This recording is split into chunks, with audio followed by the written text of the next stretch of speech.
할렐루야. 우리 좌우 앞에 계신 분들과 인사 나누겠습니다. 할렐루야, 축복합니다. 부활의 주 예수 그리스도의 은혜와 소망이 가득하시기를 축복합니다. 축복합니다. 할렐루야, 축복합니다. 지난주가 부활주일이었죠. 부활주일이 조금 전에도 말씀을 드렸듯이 단순히 2000년 전에 있었던 역사적 사건, 그리고 그것을 그냥 기념하는 날로 그치면 아무 의미가 없습니다. 예수 그리스도의 부활은 곧 나의 부활로 이어지고, 그리고 나의 부활을 통하여서 우리가 영원한 나라 천국에서 영원토록 우리 주님과 함께할 그날을 소망하는 소망이 늘 언제나 우리 가운데 넘쳐나야 되는 것입니다. 그래서 우리 기독교 신앙은 부활신앙이라고 말하는 것입니다. 성도 여러분, 이 부활신앙이 늘 여러분 가운데 차고 넘치시기를 주의 이름으로 축복합니다. 요즘 챗 GPT라는 것이 있습니다. 들어보셨죠? 신문에도 많이 나오고 요즘 많이 이슈가 됩니다. 인공지능을 통해 가지고 이 사람과 대화를 하고, 그러니까 말 그대로 사람의 어떤 그런 것들을 만들어가는 거예요. 근데 제가 교제하는 목사님 중에 교단에 수백 명, 1000명 이상의 목사님들이 계시지만 제가 다 교제할 수는 없고 가깝게 그래도 교제하는 목사님들이 좀 계시는데, 그분 중에 한 분이 갑자기 어느 날 본인 스스로 그래요. 엉뚱하게 생각이 들어서 챗 GPT에 이걸 물어봤대요. 너는 예수님의 부활을 믿니? 그걸 물어봤대요. 그러면 이제 답을 할 거 아니에요. 그러니까 이렇게 물어봤다면 너는 예수님의 부활을 믿니? 라고 물어봤더니 저는 사람이 아니라 종교를 갖지 않습니다. 저는 신앙을 갖지 못합니다.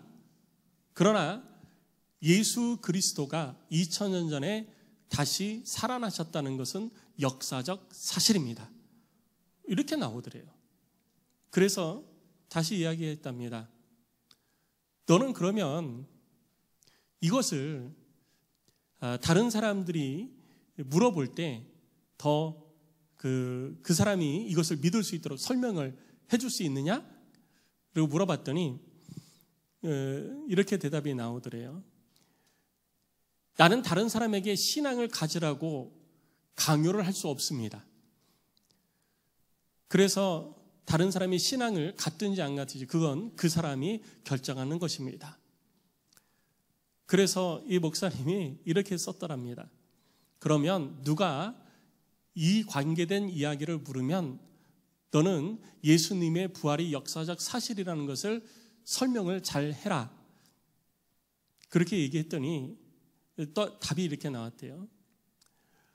나는 기계라 다른 사람을 강요하거나 억지로 뭘 할 수는 없지만 누군가가 이것을 물어보면 예수 그리스도는 2000년 전에 역사적 사실로서 부활한 증거들이 많이 있다라는 것은 잘 설명을 하겠습니다.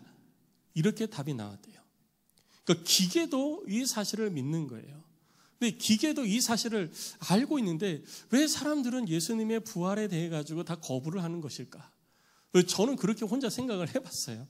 왜 사람들은 예수님의 부활에 대해서 아니야, 그건 있을 수 없어. 그거는 거짓말이야. 그거는 사람들이 꾸며낸 얘기야. 이렇게 얘기하는 사람들이 있을까? 아니, 기계도 알고 있는데, 역사적 사실이라는 것을 기계도 알고 있는데 왜 사람들은 이것을 믿으려고 하지 않지? 그런 생각을 저 스스로 저도 엉뚱하게 그런 생각을 좀 해봤어요. 기계도 아는데.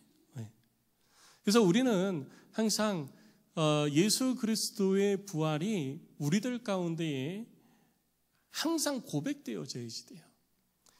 특별한 날만 고백되는 게 아니라 1년 365일 우리 주 예수 그리스도의 부활하심은 항상 우리들의 입술을 통해서 고백되어지고, 이것이 하나님 앞에 한결같은 모습으로 우리의 삶을 통해서 드러나야 되는 것입니다.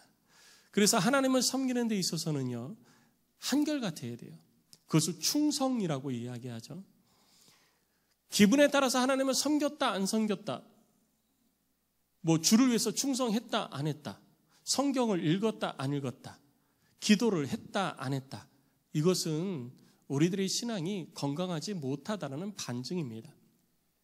보통 보면 어려움이 닥치고 시험 드는 일이 있죠. 신앙생활을 하다 보면 그런 일들이 비일비재합니다.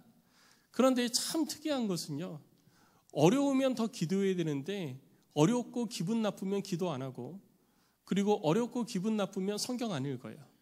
그러니까 회복이 더디죠. 그래서 회복이 더딘 거예요. 힘들수록 더 기도하고 어려울수록 더 말씀을 가까이 해야 하나님이 주시는 능력으로 우리가 다시 회복을 하고 다시 일어서서 주를 온전히 섬길 수 있고 하나님의 뜻을 이루어갈 수 있는데, 힘들다고 내가 지금 기분이 나쁜데 성경 읽게 생겼어? 내가 지금 이 기분에 기도하게 생겼어? 아니요, 기분이 그러니까 기도해야죠. 기분이 그러니까 성경 읽어야죠. 그래서 늘 언제나 하나님을 섬기는 일에 있어서도요, 내 기분에 상관없이 항상 일관되게 하나님을 섬겨야 되는 거예요. 기분이 좋을 때는 할렐루야 전도합시다. 그리고 기분 나쁠 때는 전도는 무슨 전도. 이렇게 되어지면 우리들의 삶이, 우리들의 신앙이 바로 문제가 있다라는 반증이 되는 것이죠. 그래서 항상 여러분 속에 부활신앙이 충만하여서 변함없는 모습으로, 충성된 모습으로 하나님을 섬기는 하나님의 복된 사람들이 다 되어주시기를 주의 이름으로 축복합니다. 예수님께서 부활하시고 난 그 첫 번째 주일, 오늘부터 다시 마태복음을 살펴보는데요. 오늘은 마태복음 19장 말씀을 함께 살펴보면서 우리 주님이 우리 가운데 가르쳐 주시는 온전하신 뜻과 가르침에 대해서 살펴보는 시간을 갖도록 하겠습니다. 1절 2절에 보면 예수님께서 갈릴리 가버나움 지경, 주로 사역하시던 그 북부 지역을 떠나서 남쪽 예루살렘 지경으로 내려오십니다. 예수님은 성경에는 주로 요한복음에는 예수님께서 3번 예루살렘을 방문했다고 나오는데, 마태복음이나 다른 복음서에는 예수님의 예루살렘 방문이 구체적으로 설명된 것은 한 번만 설명이 되어져 있습니다. 예수님이 몇 번 방문했느냐, 여러분 그게 그렇게 중요한 건 아니에요. 그런데 우리가 알고 있듯이 모든 유대인들은 절기가 되어지면 하나님 앞에 나와서 하나님 앞에 자기 자신을 보여드리면서 예배를 드리게 되고 제사를 드리죠. 그래서 예수님도 많이 예루살렘을 방문하셨을 거예요. 그런데 특별하게 오늘 우리가 19장에서 예수님의 예루살렘 방문 길에 대해서부터 설명이 시작되어지는 이유는 뭐냐면, 예루살렘의 마지막 예루살렘 방문이, 그러니까 예수님의 마지막 예루살렘 방문이 중요하기 때문이에요. 마지막 십자가를 지시기 위해서 예루살렘을 향해서 내려가시는 거잖아요. 그래서 이 기간에 이루어진 것들이 아주 중요하기 때문에 특별히 이 기간에 이루어진 일들을 쭉 설명을 많이 해놓게 되어진 것입니다. 그래서 그 내용을 보니까 예수님께서 갈릴리를 떠나 요단강 건너 유대 지경에 이르게 되어졌습니다. 이스라엘 지도를 여러분들이 조금 이렇게 머릿속으로 그려보시기를 바라는데요. 가버나움 지경은 갈릴리 호수 북쪽 서쪽에 위치해 있는 도시입니다. 북서쪽에 위치해 있어요. 예수님께서 가버나움 북서쪽에 위치해 있으니까 거기에서 그냥 그대로 쭉 내려오면은 유대 지경입니다. 그러니까 요단강을 건널 이유가 전혀 없는 거예요. 그런데 오늘 본문의 말씀을 보니까 요단강을 건넜다라고 표현되어져 있습니다. 그것은 예수님께서 요단강을 따라 쭉 내려오시다가 요단강을 건너서 동편으로 다시 건너가셨다가 다시 서편으로 강을 건너와서 예루살렘으로 들어오신 것입니다. 이유는 뭐냐 하면, 당시에 북쪽에 있는 유대인들이 남쪽 예루살렘 지경으로 내려오는 여행 길이 그렇게 되어져 있는 거예요. 그래서 요단강을 건너갔다가 다시 요단강을 건너오는 그런 과정, 그런 길을 통해 가지고 예수님이 유대 땅에 들어오시게 된 것입니다. 예수님께서 유대 땅에 들어오시면서 예수님은 자신을 따르는 수많은 사람들에게 끊임없이 그들의 병을 고쳐주셨습니다. 오늘 본문에는 병만 고쳐주셨다고 기록이 되어져 있는데, 예수님은 병만 고쳐주시지 않으셨어요. 질병도 고쳐주시고 그들에게 천국 복음을 선포하시면서 그들의 심령을 온전케 하신 일을 예수님은 늘 힘써 오셨던 것입니다. 이처럼 예수님은 어디에서 무엇을 하시든지 항상 그를 통해서 천국 복음이 흘러나왔고 인간의 모든 연약함이 다 고쳐지는 그런 은혜를 우리 가운데 베풀어 주신 거예요. 그래서 아까 제가 말씀을 드린 것처럼 우리들도 어떠한 상황 가운데 우리가 있든지 우리는 그리스도인이기 때문에 항상 우리들을 통해서 주의 복음이 드러나야 되는 것이고 우리를 통해서 하나님의 일이 나타나야 되는 것입니다. 직장 생활을 할 때에도, 가정 생활을 할 때에도, 학교 생활을 할 때에도 우리들의 삶을 통해서 하나님의 이 복음이, 천국 복음이 항상 나타나는 그런 삶이 바로 온전한 그리스도인의 삶이라 할 수 있는 것입니다. 여러분, 어디에 있든지 그리스도인으로서의 정체성을 상실하지 마시고 또 잊지 마시고 그 그리스도인으로서의 정체성을 천국 복음을 드러내고 나타내는 삶을 통해서 여러분 주변에 있는 이들에게 보여주시고 그들의 삶을 회복시키는 그런 은총이 있으시기를 주의 이름으로 축복합니다. 예수님께서 이렇게 사역을 하시면서 유대 땅으로 내려오셨는데 그때 바리새인들이 예수님께로 나옵니다. 오늘 3절 말씀을 보니 바리새인들이 예수님께 나와서 예수님께 질문을 하는데 질문하는 이유는 예수님을 시험하려고 질문한 거예요. 예수님을 시험해서 올무에 빠뜨려가지고 사람들이 예수님을 막 따르니까 이제까지는 사람들은 바리새인들을 따랐습니다. 바리새인들이 좋은 신앙인이라 생각하고 바리새인들의 모습을 보면서 우리들은 저렇게 하지 못하는 것다는 것에 대해서 죄책감을 가지고 있었던 거예요. 그런데 예수님께서 오셔서 천국 복음을 선포하시면서 바리새인들을 저주하고 바리새인들을 책망하셨습니다. 그리고 그러다 보니까 사람들이 전부 다 이 예수님을 따르기 시작을 했던 거예요. 그러다 보니 바리새인들을 비롯해서 제사장이나 성전에서 일하는 모든 이들이 예수님을 눈의 가시로 여기게 되어졌던 것이죠. 그래서 기회만 있으면 예수님을 따르는 이들로 하여금 예수님을 향하여 등을 돌리고 자기들을 다시 따르게 하려고 온갖 술수를 다 동원을 했던 것입니다. 그 중에 하나가 예수님을 시험에 빠뜨리려고 오늘 본문에 있는 것처럼 예수님을 시험하여 질문을 하는 장면들이 성경에 여러 곳에서 나오게 되는 것이죠. 그들의 질문은 이렇습니다. 사람이 어떤 이유가 있으면 그 아내를 버리는 것이 옳으니까? 라고 예수님께 묻습니다. 이혼에 관한 건데요. 예수님께서는 이 이혼이라는 것에 대해서 아내를 버리는 것에 대해 가지고 그때 당시에는 이혼이라기보다는 남자가 여자를 버리는 거예요. 이 이혼이라는 것에 대해서 바리새인들이 질문을 하기 전에 마태복음 5장에서 이미 가르침을 주셨습니다. 그 가르침을 따라서 너희들은 아내를 버리게 되는 경우에는 그 지침을 따라서 버려라라고 예수님께서 이미 말씀을 하셨는데 바리새인들은 똑같은 질문을 또 하고 있는 거예요.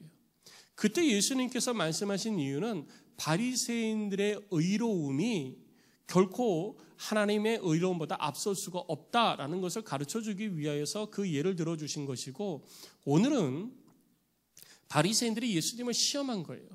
이게 왜 시험이 되느냐?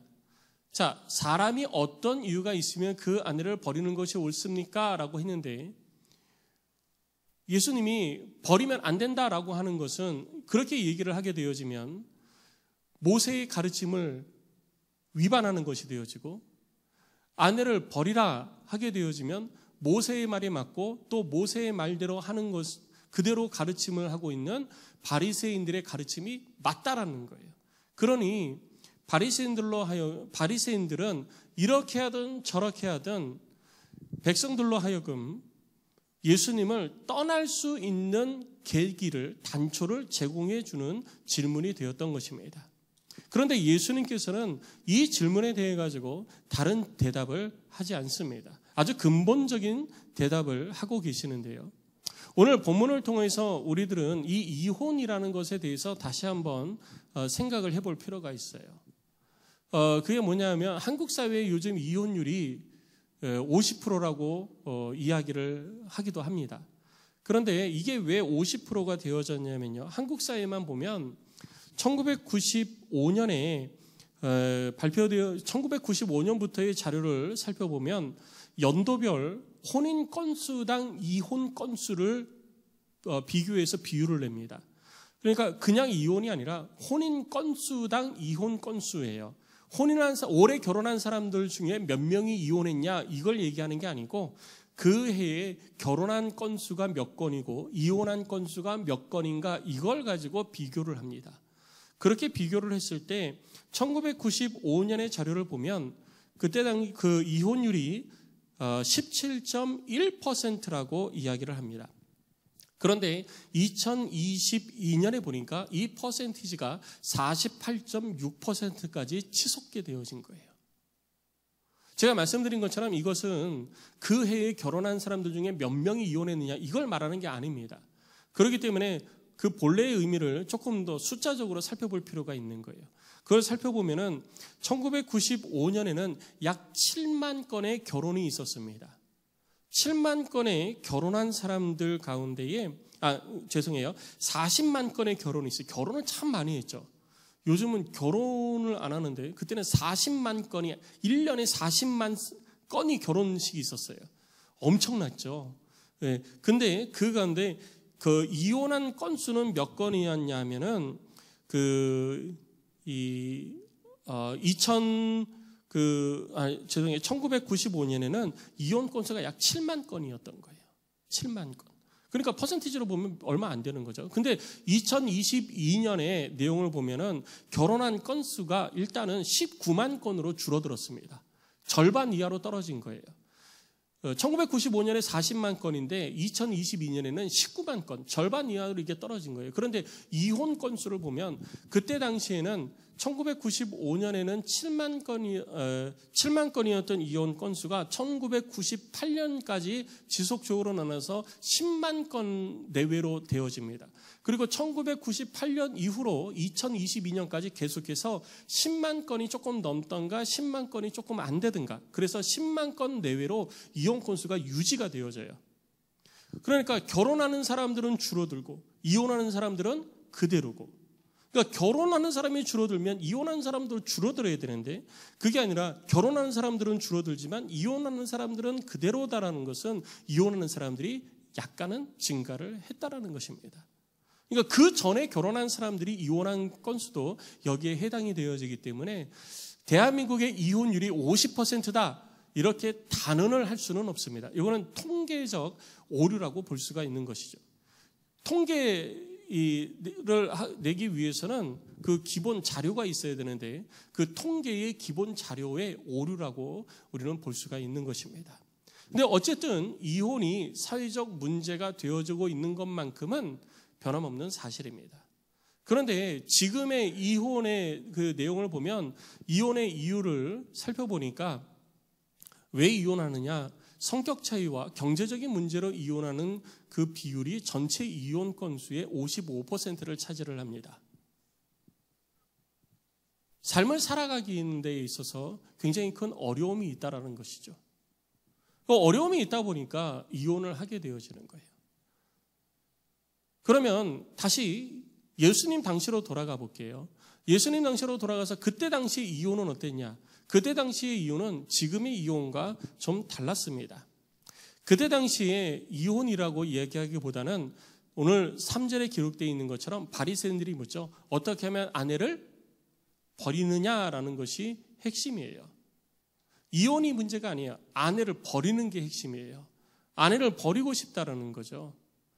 그래서 이 내용은 어디서 나왔냐면 신명기 24장 1절로 4절 말씀을 보면 모세가 이스라엘 백성들에게 너희는 가나안 땅에 들어가면 이렇게 삶을 살아라라고 가르쳐준 그 모세의 설교 가운데에 이혼에 대한 내용의 가르침이 있습니다. 그 내용을 보면 신명기 24장 특히 1절 말씀에 보면 이렇게 기록이 있죠. 사람이 아내를 맞이하여 데려온 후에 그에게 수치되는 일이 있음을 발견하고 그를 기뻐하지 아니하면 이혼 증서를 써서 그의 손에 주고 그를 자기 집으로 내보낼 것이요 라고 되어져 있는 거예요. 그러니까 여기서 내보낼 것이요 라고 되어져 있기 때문에 내보내겠다라는 거죠. 그런데 이유가 뭐여야 되느냐? 수치되는 일이 이유가 되어지는 거예요. 그럼 그 수치되는 일이 뭐야? 라고 물은다면 여기에 대해서 답을 할 수 있어야 되는데 그것이 애매하다라는 것이죠. 사람들은 이 수치되는 일, 이것이 뭘까 고민하면서 이것에 대해서 재정의를 하게 되어진 것입니다. 그리고 또 하나는 뭐냐면 그를 기뻐하지 아니하면이에요. 마음에 들지 않는다라는 거죠. 그래서 바리새 학파 중에도 여러 파들이 있습니다. 그 바리새파 내에도 여러 파들이 있는데 그 중에 한 파가 그 샴마이파라는 그 파가 있습니다. 이 샴마이파 사람들은 뭐라고 그러냐면 이 수치스러운 일을 간음이라고 규정을 합니다. 그래서 아내가 간음했을 경우에 이혼 증서를 써서 내보낼 수 있다라고 이야기합니다. 그런데요, 이 바리새파 중에 할렐파라는 파가 있습니다. 훨씬 더 율법적인 그런 사람들이에요. 이 할렐파는 여기서 뭐라고 그러냐면 이 수치스러운 일이 뭐냐, 간음뿐만 아니라 여자가 집에서 밥을 하다가 밥을 태워도 그것은 수치스러운 일이다. 내보내도 된다. 우리 다 뭐 어떻게 돼야 되죠? 밥을 태워도 내보내도 된다. 내 아내가 다른 여자보다 못생겼다.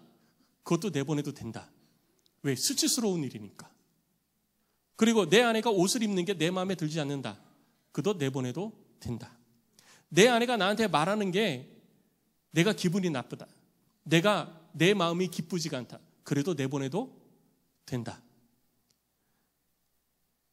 모든 것들이 남자 중심으로 딱 맞춰져 있고 아내는 그 남자를 기쁘게 하는 일이 아내의 주 목적이 되어져 버린 거예요.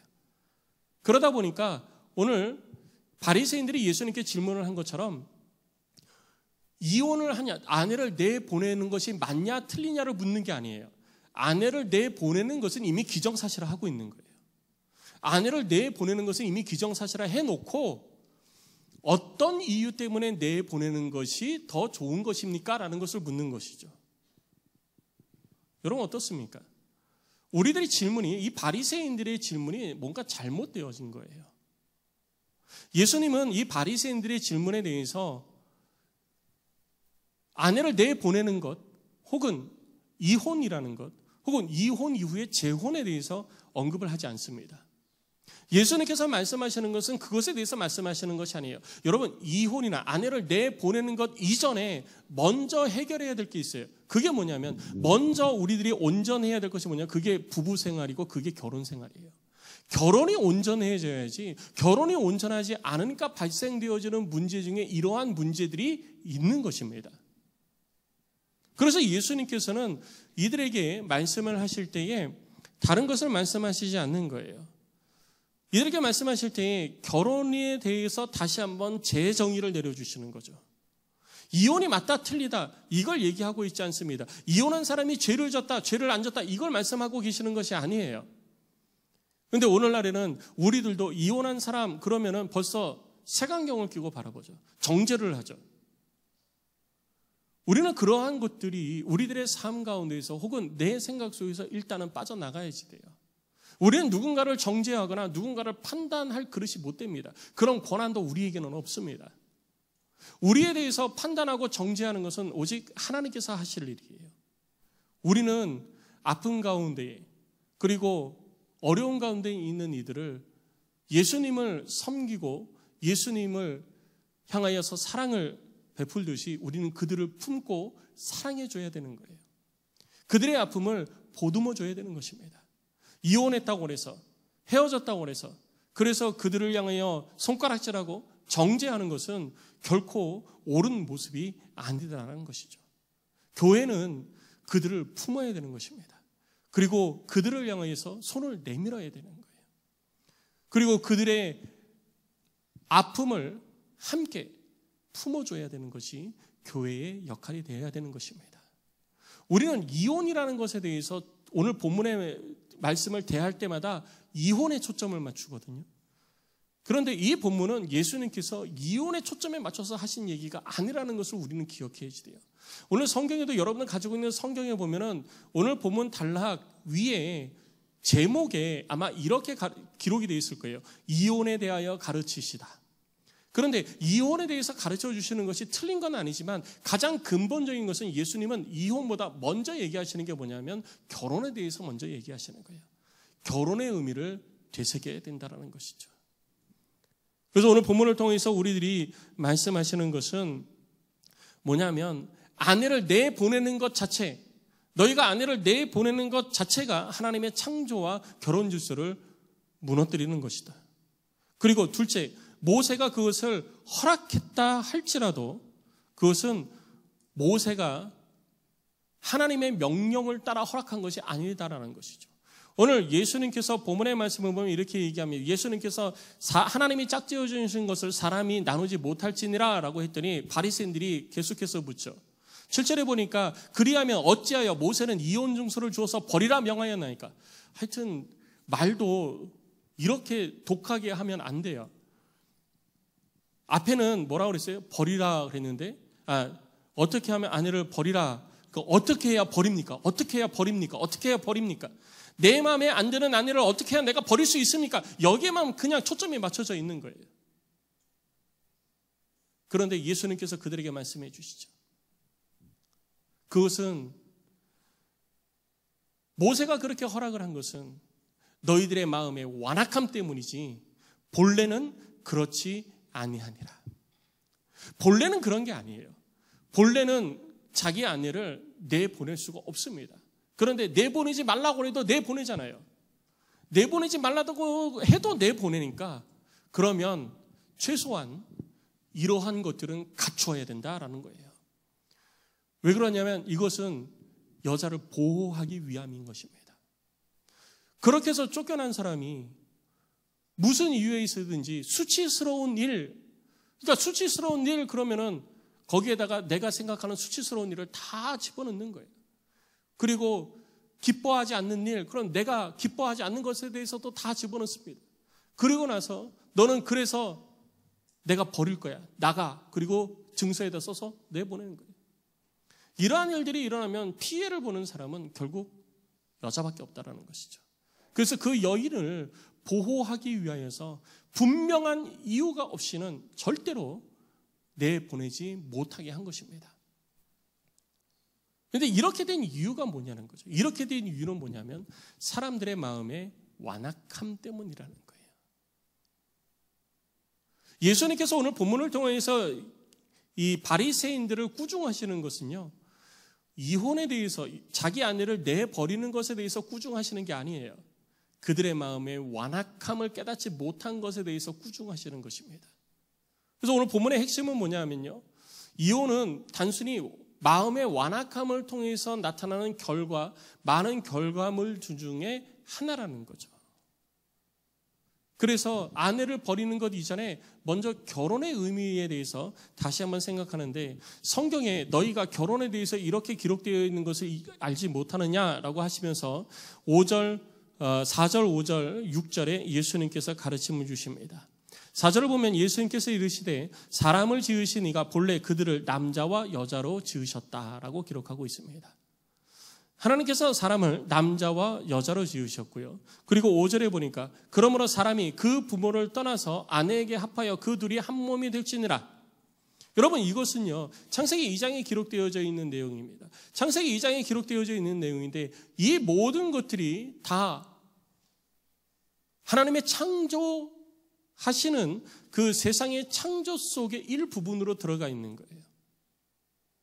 하나님께서 세상을 다 창조하시고 나서 특별하게 야 남자와 여자는 이렇게 살아라 이렇게 따로 말씀하신 것이 아니라는 거죠. 우리들의 삶은요, 특히 우리들의 삶에 일어나는 많은 문제들에 대해서 우리들이 대처하는 방법, 바라보는 방법은 단순히 사회적인 것, 문화적인 것, 전통적인 것, 관습적인 것, 이런 것으로 우리들은 판단할 때가 있습니다. 그런데 우리들 가운데 일어나는 문제들에 대해서 우리는 사회적, 문화적, 관습적, 전통적 이걸로 판단하는 것이 아니라 구속사적 관점에서 우리 신앙인들은 바라보고 판단해야 되는 거예요.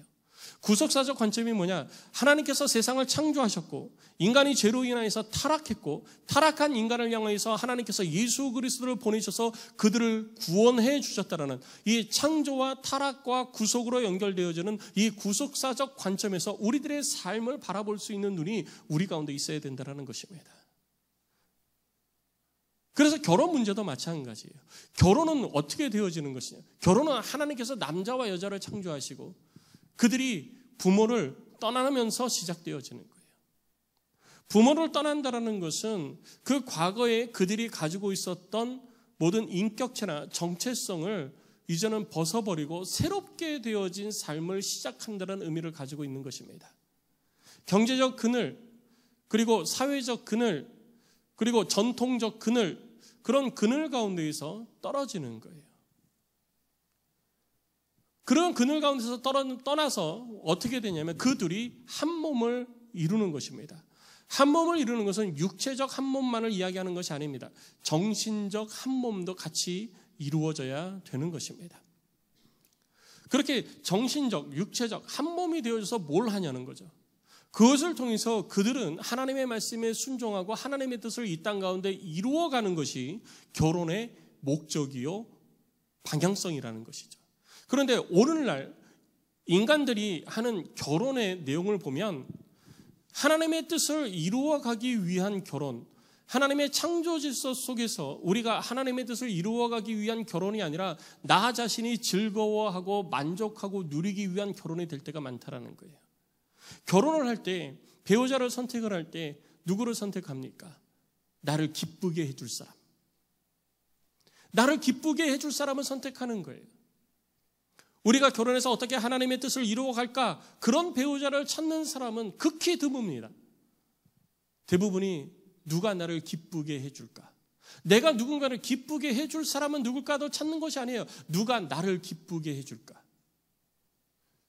그러다 보니까 그렇게 해서 만난 사람이 내 눈에 족하고 내 마음의 원함대로 내 뜻대로 되어질 때 행복하죠.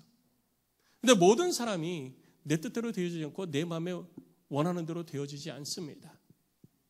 그러다 보니까 그렇게 되어지기 시작할 때부터 갈등이 생기기 시작하는 거예요. 결혼을 통해 가지고 하나님의 뜻을 이루어가는 본연의 목적을 가지고 주님의 나라와 영광을 위해서 함께 노력해, 부부가 함께 노력해 가야 되는데, 힘을 합쳐서 마음과 뜻을 같이 해서 함께 그것을 위해서 노력해 가야 되는데, 그것이 아니라 너 왜 내 마음 기쁘게 안 해줘? 왜 자꾸 내 마음 상하게 해? 나를 기쁘게 해줘야지. 다른 사람이 아니라 나를 기쁘게 해줘야지. 그러다 보니까 결혼이 자꾸 깨지는 거예요. 물론 다른 이유도 많이 있겠죠. 그런데 유대 사회에 있어서의 결혼은 이러한 부분들이 훨씬 더 심각했다라는 것을 우리가 아까 바리새파의 이 질문을 통해서 알 수 있는 거예요. 아내와 같이 살다가 내 마음에 안 들어요. 나가. 아내하고 살다가 반찬이 마음에 안 들어요. 내 입맛에 안 맞아요. 나가. 아내하고 살다가 밥을 태워 먹었어. 나가. 아내하고 살다가 옷을 제대로 못 입어. 이쁘게 못 입어. 다른 여자들은 이쁘게 입는 것 같은데 내 아내는 왜 저렇게 옷을 촌스럽게 입지? 나가. 다른 사람들은 이쁜데 왜 내 아내는 안 이뻐? 나가. 이러한 모습들이 그들 가운데 여러 부분에서 나타나고 있었다는 것이죠. 그것은 아내를 내쫓는 것의 문제가 아니에요. 결혼의 목적 자체가 상실되어지니까, 처음에 결혼을 할 때의 그 목적 자체가 잘못되어졌기 때문에 이와 같은 일들이 벌어지게 된 것입니다. 그럼 이와 같은 일들이 벌어지게 된 가장 핵심적인 이유는 무엇이냐? 사람의 마음의 완악함 때문이라는 것이죠. 사람의 마음의 완악함이 무엇입니까? 고집스러운 거예요. 아집이에요. 자기가 하고 싶은 대로만 하려고 그러는 거예요. 그것이 바로 완악함입니다. 그래서 하나님의 말씀이 우리들 가운데 기준으로 딱 들어왔어도 내가 하고 싶은 게 있는 거예요. 내가 원하는 게 있어요. 내가 누리고 싶은 게 있어요. 내가 기뻐하는 게 있어요. 근데 그거를 하려고 그러다 보니까 자꾸 걸리는 거예요. 그러면 내가 원하는 것을 할 수 있는 방법이 뭘까? 이 고민을 하게 되어지는 거죠. 그래서 사람이 마음이 완악해서 하나님의 말씀이 있음에도 불구하고 난 내가 하고 싶은 거 할 거야. 난 내가 하고 싶은 대로 살면서 살 거야. 내가 하나님의 말씀대로 살 때도 있지만 나는 내 마음에 원하는 대로 하고 싶어. 이것이 그 삶 속에 계속되어지다 보니까 하나님으로부터 멀어지게 된 것입니다. 그래서 우리들은 우리들의 마음 속에 있는 이 완악함을 빨리 뽑아내야 되는 것입니다. 내 마음에 완악함이 있는지 없는지는 누가 가장 먼저 알까요? 자기 자신이 가장 먼저 아는 것입니다.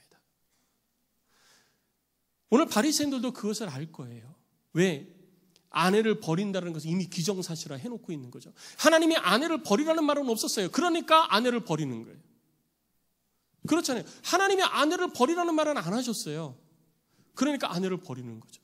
그러니까 모세가 볼 때 이것은 하나님 앞에서 옳지 못한 것인데 아내를 자꾸 버리니까 그러지 말고 수치스러운 일을 하고 마음에 기뻐하지 않으면 이혼정서를 써놓고 내보내라.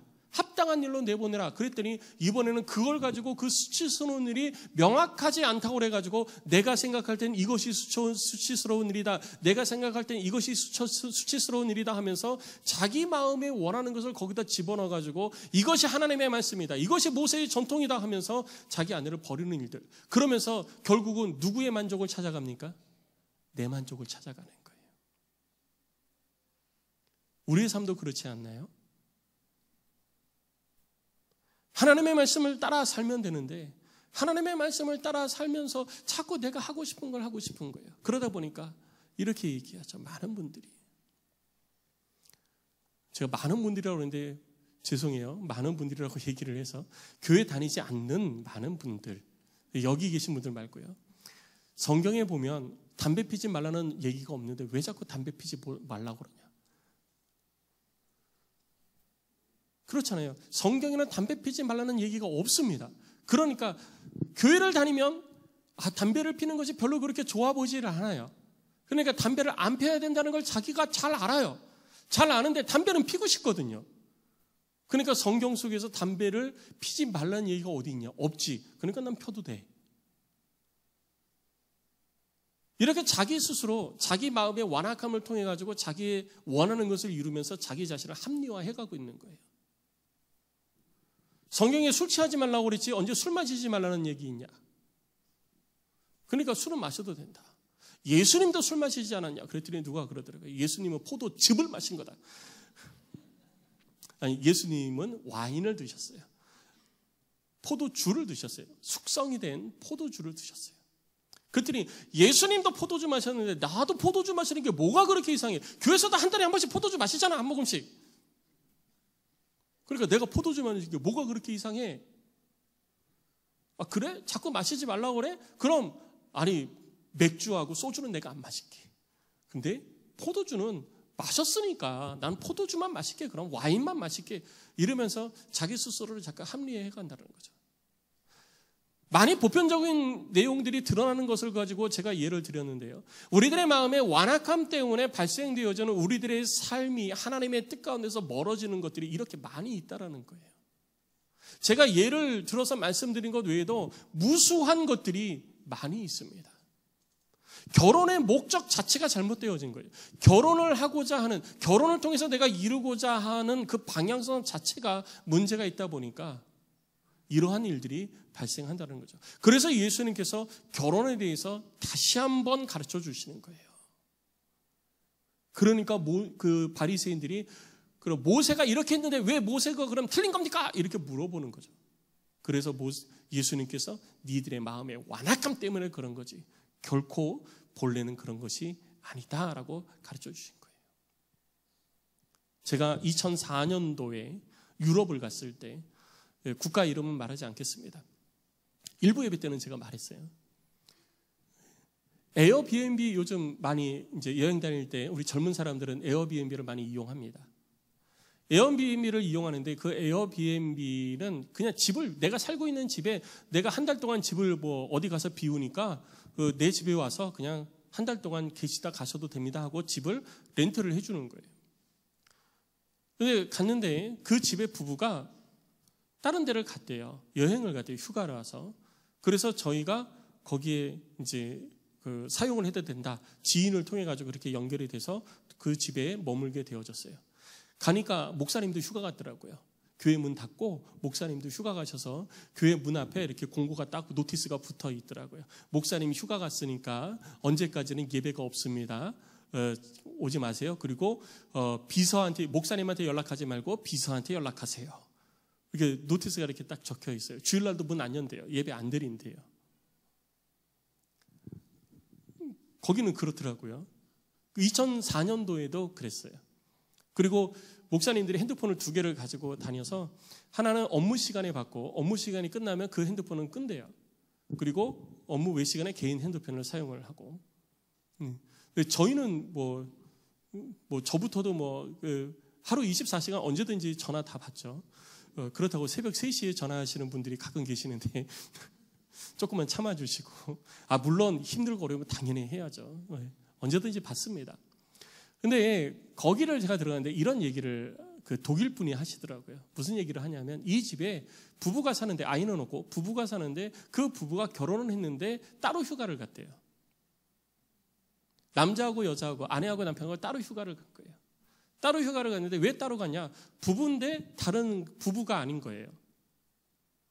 부부인데 부부가 아니에요. 한 집에 사는데 그 혼인신고도 했습니다. 혼인신고도 했고, 그리고 집에서 같이 살아요. 근데 남편 방 따로 있고 아내 방 따로 있어요. 그리고 따로 사는 거예요.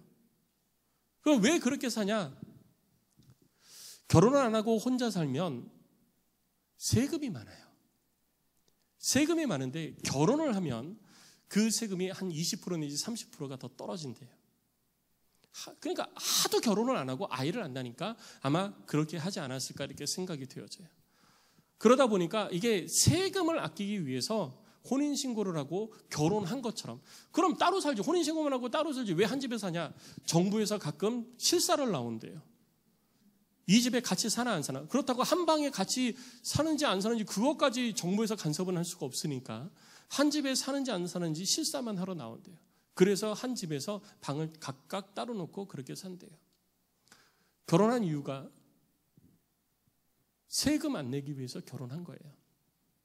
그러니까 언제든지 갈라설 수 있는 거죠. 언제든지 갈라설 수 있는 거예요. 그러니까 결혼이 하나님의 목적을 따라, 창조 질서에 따라 결혼이 되어져야 되는데 창조 질서에 따라 결혼이 되어지지 아니한 문제가 이렇게 발생되어지는 거죠. 그래서 창세기에 보면 노아 시대에 하나님의 아들들이 사람의 딸들의 아름다움을 보고 자기 눈에 원하는 사람들을 데려다가 아내로 삼기 시작을 한 것이 타락의 이유가 되었던 일들입니다. 그러니까 우리들의 마음에 원하는 것을 쫓아가다 보면 우리는 하나님으로부터 멀어질 수밖에 없는 거예요. 그것을 우리들의 삶의 마음의 완악함이라고 오늘 본문에서 예수님께서 말씀해 주시는 거죠. 성도 여러분, 내 마음에 완악함이 없다. 우리는 그렇게 자신해서는 안 됩니다. 하나님의 말씀이 우리 가운데 주어져 있는데 그 말씀대로 순종해야 되는데, 이 땅을 살면서 우리가 육신의 옷을 입고 있다 보니 내 마음에 원하는 것, 이루고 싶은 것, 하고 싶은 것, 즐기고 싶은 것, 누리고 싶은 것들이 많이 있잖아요. 근데 그걸 하고 싶은데 마음에 찔리는 거예요. 성경에 이건 하면 안 될 것 같은데, 내가 교회를 다니는데, 교회 집사인데, 교회 권사인데, 직분자인데, 장로인데, 목사인데 이건 하면 안 될 것 같은데 하고는 싶고, 그러니까 내가 원하는 것을 할 수 있는 밑바탕이 되어질 만한 성경 구절을 찾기 시작하는 거예요. 이러한 것들이 바로 하나님의 말씀을 왜곡하는 일이고, 하나님의 말씀을 자기 입맛에 맞춰 변형시키는 일이 되는 것입니다. 육신의 소욕을 쫓아가지 마시고 하나님의 일을 위하여서 삶을 살아가는 저와 여러분들이 되시기를 주의 이름으로 축복합니다. 지난 금요일에도 말씀을 나눴지만 갈라디아서에 보면 육신의 소욕이 16가지가 나옵니다. 시기와 질투와 분냄과 당짓는 것과 음란과 여러 가지로 해서 16가지가 나와요. 그리고 그 16가지 외에 또 다른 것들이 이러한 것들이라고 표현이 되어져 있습니다. 그 외에도 많이 있다라는 거예요. 그러한 것들은 육신의 소욕입니다. 그런데 우리가 육신의 소욕을 계속 추구를 하다 보면 영적인 것을 추구를 못하게 되는 것입니다. 육신의 것을 추구하지 말고 영적인 것을 추구하는 자가 되어야 되고, 한편으로는 우리들 가운데에 말씀하시는 주님의 음성, 곧 너희 마음의 완악함 때문에 하나님으로부터 멀어졌다라는 이 음성에 우리는 반응할 수 있어야 되는 거예요. 오늘 본문이 이혼이라는 주제이기 때문에 우리는 이혼에만 자꾸 초점을 맞추는데, 여러분, 이혼은 마음의 완악함으로 인하여서 발생되어지는 여러 결과물 중에 하나일 뿐이에요. 그리고 바리새인들이 이 아내를 내보내는 것, 이혼 증서를 써주는 것에 대해서 질문을 했기 때문에 예수님께서 이것을 말씀을 하신 것이지, 중요한 것은 이혼의 문제가 아니에요. 마음의 완악함이 문제인 것입니다. 마음의 완악함을 빨리 버리시기를 주의 이름으로 부탁을 드립니다. 그리고 하나님의 말씀 앞에 바로 서시는 저와 여러분들이 되시기를 바랍니다. 그런데 또 한편으로는 제자들이 또 그 예수님의 답변에 제자들이 또 이렇게 질문하는 거예요. 3년을 가르치셨는데 제자들이 이렇게 질문하는 것도 참 우스운 일이죠. 제자들의 의도가 있는 거예요. 여러분, 예수님께서 이렇게 말씀을 하셨더니 예수님께서 수치스러운 일에 대해서 다시 정리를 해주시죠. 9절에 보면 누구든지 음행을 한 이유 외에 아내를 버리고 다른 데 장가드는 자는 간음함이니라. 수치스러운 일은 음행이다라고 예수님이 정의를 내려주신 거예요. 그랬더니 제자들이 이렇게 얘기합니다. 사람이 아내에게 이같이 할진대 장가들지 않는 것이 좋겠습니다. 그러니까 사람이 장가가지고 자기 마음에 안 들면 자꾸 아내를 버리고 하니까 이것이 좋아 보이지 않으니까 차라리 장가 안 가는 것이 좋겠습니다. 그러는 거예요. 그러면 예수님으로부터 칭찬받을 줄 알았나 보죠. 제자들도 몰랐던 거예요. 어떤 것이 하나님의 창조 질서인지 제자들 제대로 깨닫지 못했던 것이죠. 결혼을 안 하는 것이 창조 질서가 합한 것이 아니라 하나님께서는 남자와 여자를 만드시고 그 둘을 합하여 가정을 이루게 하시는 것이 창조 질서예요. 그랬더니 일부 예배 끝나고 어떤 분이 그러시더라고요. 결혼은 사명이야 라고 말씀하시더라고요. 결혼은 사명이야. 사명을 가지고 우리는 결혼을 해야 돼요. 저도 동의합니다. 사명을 가지고 결혼해야 돼요. 사람들은 결혼 안 하려고 그러잖아요. 근데 우리는 사명을 가지고 결혼을 해서 자녀를 낳고 세상에 충만해야 되고 세상을 정복해야 되는 거예요. 하나님 앞에 하나님의 창조 질서를 완전히 이루어가는 것이 뭐냐? 조금 더 우리가 조금 뭐라 그럴까요? 이게 스트릭하게 좀 근본적으로 이야기하면요. 결혼은 사명이에요. 근본적인 것을 가지고 얘기하자면요. 그런데 내 마음에 안 드는 사람과 내가 어떻게 결혼합니까? 그 말이 맞습니다. 그렇기 때문에 사명이라고 얘기를 하죠. 그러나 결혼을 할 수 있을 때는 결혼을 해야 되는 거예요. 그런데 제자들이 그렇게 묻는 거죠. 아내를 자꾸 버리는데 사람들이 버리니까 차라리 장가를 안 가는 게 낫겠습니다. 그러니까 그것도 하나님의 창조 질서에 부합하지 않는 거예요. 그러면 하나님께서 남자와 여자를 혼인을 시키지 않으셨고 하나가 되지 않게 하셨겠죠. 그래서 예수님께서 그들에게 가르침을 주시는 것입니다. 사람마다 이 말을 받지 못하고 오직 타고난 자야 될지니라. 그럼 어떤 자들이 타고난 것이냐? 세 가지로 말씀을 하십니다. 첫째는 사람이 태어날 때부터 어머니 뱃속에서부터 고자가 되어서 태어난 사람들. 그러니까 이 사람들은 고자라고 표현할 때 단순히 생식 기능이 멈추어진 것만 얘기하는 게 아니에요. 그러니까 이 부분은 우리가 성적인 기능이 불가능한 사람도 해당이 되어지지만 자녀를 낳지 못하는 부분도 여기에 해당이 되어집니다. 성경에서는요. 그래서 날 때부터 본연적으로 고자인 사람이 있고요. 두 번째는 태어난 이후에 후천적으로 고자가 된 사람이 있습니다. 사고로 인하여서 아니면 본인의 선택으로 인하여서 내시가 된다든지 뭐 이렇게 해서 태어난 이후에 된 사람이 있습니다. 그리고 세 번째는 천국을 위하여 스스로 된 고자도 있다라고 얘기합니다. 내가 하나님을 온전히 섬기기 위해서 내가 결혼도 하지 않고 하나님의 특별한 명령을 이루기 위해서 특별한 순종을 하는 거예요. 그러니까 하나님의 창조 질서 가운데에 해당이 되어지지 않지만 이것은 특별한 순종을 하는 거죠. 그래서 이러한 것들은요, 이 말을 받을 만한 자들이 받는 거예요. 대표적인 사람이 바로 바울입니다. 바울은 자기 스스로 하나님 앞에 자기가 주를 위하여 고자된 자라고 이야기를 할 정도였으니까요. 그 외에는 결혼하는 것이 더 낫다라는 것입니다. 자, 예수님께서 바리새인들은 이혼에 대해서 질문을 했지만 예수님은 이혼에 초점 맞추지 않으셨어요. 결혼 관계보다 근본적인 것에 초점을 맞추셨고요. 그리고 그 근본적인 하나님의 근본적인 말씀이 무너지게 된 것은 결국 우리 인간의 마음의 완악함 때문에 무너졌다라는 것을 가르쳐 주시는 것입니다. 성도 여러분, 마음의 완악함을 버리시기 바랍니다.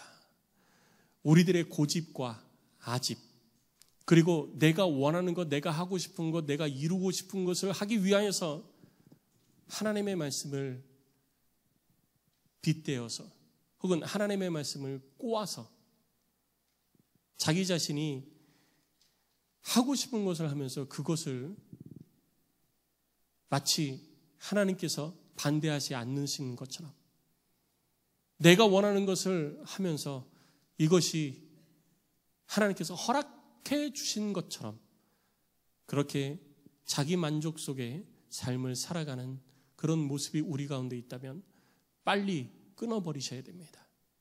예수님께서 바리새인들을 향하여서 이 독사의 자식들아 라고 책망을 하셨습니다. 그리고 끊임없이 그들로 하여금 하나님의 말씀을 왜곡되이 알고 있는 것에 대해서 예수님은 바리새인들의 질문에 응답하시면서 계속 가르쳐 주셨어요. 그런데도 바리새인들은 온전히 주님 앞에 나오지 않았죠. 오늘 이 세대를 살아가고 있는 우리도 역시 하나님 앞에 서면 하나님의 판단을 받게 될 것입니다. 그때 우리는 정죄받을 거예요. 우리들의 죄가 낱낱이 드러나게 될 것입니다. 그때 하나님께서 예수님이 바리새인을 책망하셨듯이 책망하시는 그 마음의 완악함으로 인한 책망이 나를 향하여 들려지지 않으리라는 보장이 있습니까? 여러분 그렇게 확신하십니까? 내 마음 가운데 나의 마음의 완악함으로 인해서 발생되어지는 하나님의 말씀에 불순종한 모든 것들을 여러분 기억하시고 하나님 앞에 회개하시기 바랍니다. 그리고 주님의 말씀 앞에 온전히 서십시오. 말씀을 내가 이루고 싶은 것을 이루기 위해서 갖다 꽂아 넣지 마시고 말씀 앞에 온전히 서서 그 말씀 앞에 순종하십시오. 주께서 그의 걸음을 인도하시고 그로 행복한 삶을 살게 하여 주실 줄 믿습니다. 주님이 결혼을 허락하신 것, 창조 질서 속에 결혼을 넣으신 것은요, 결혼이라는 것이 우리로 하여금 즐거움과 행복을 가져다 주기 때문이에요. 우리로 하여금 이 땅에서 만족함을 가져다 주기 때문이에요. 그런데 그 결혼이 겉모습만의 결혼이 아니라 하나님의 창조 질서의 본연의 목적을 상실해 갈 때 결국 그것은 문제를 발생시키게 되어지고 그 문제로 말미암아 결국 결혼이 깨어지는 결과까지도 오게 될 수 있다는 것을 우리는 기억해야 되는 것입니다. 성도 여러분, 여기에 결혼하신 분도 계시고 이미 결혼한 지 오래된 분도 계시고 결혼을 이제 하려고 하는 분도 계시고 결혼을 아직 결혼하고 얼마 안 된 분, 1년도 채 되지 않은 분들도 계실 거예요.